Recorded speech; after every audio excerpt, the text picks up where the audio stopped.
Hello, welcome to another of our series of films for National Armed Forces Week, where we are interviewing veterans and current service personnel about their experience. And today I am talking to Clive, who served as a national serviceman, and is going to tell us a little bit about his experiences and what it was like.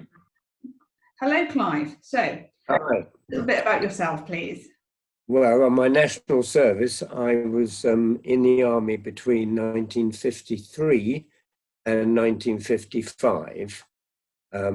I started in the light infantry in the Rifle Brigade in Winchester, and then I was transferred from there to Mons Officer Cadet School, and I qualified as a Royal Artillery field gunner in May 1950, in June 1953.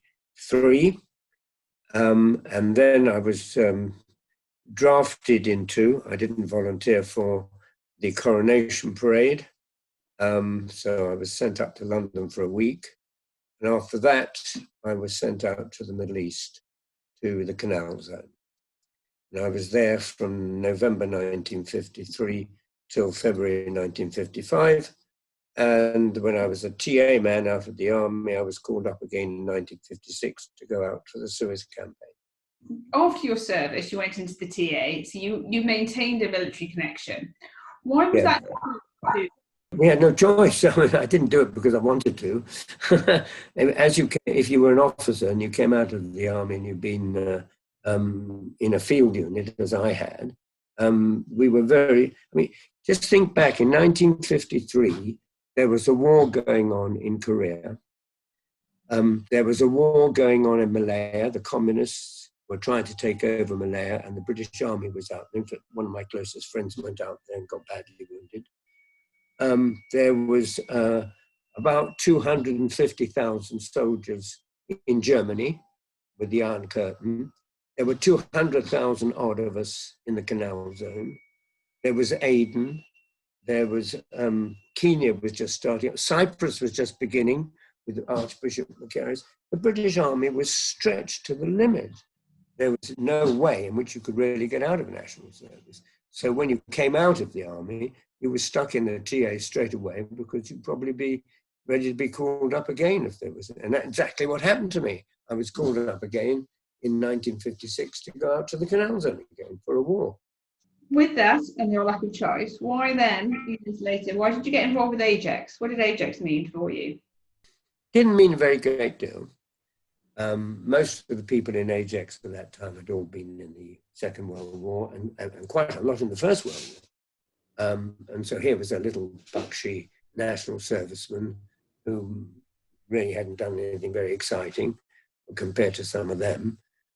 So I used to go on the parade, stand right at the very back.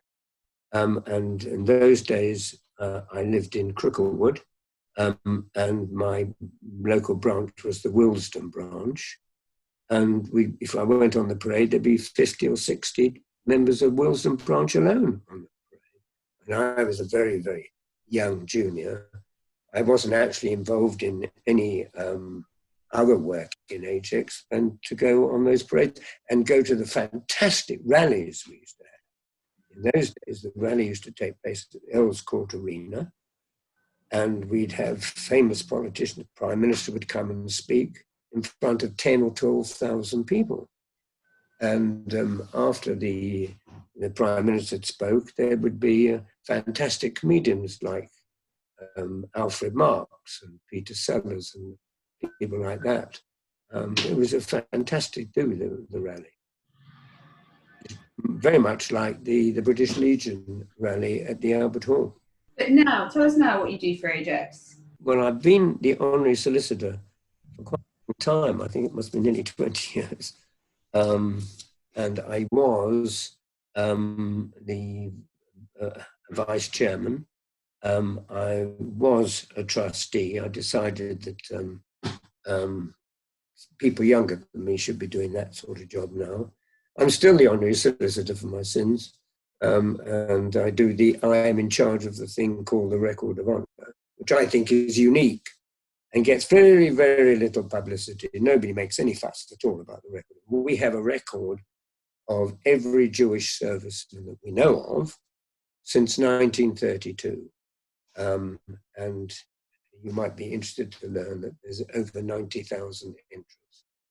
A remarkable record, and I'm just about, I hope, to get the records of 30,000 people who served in what was called the Palestine Army, the Jewish Brigade in the Palestine Army during the Second World War.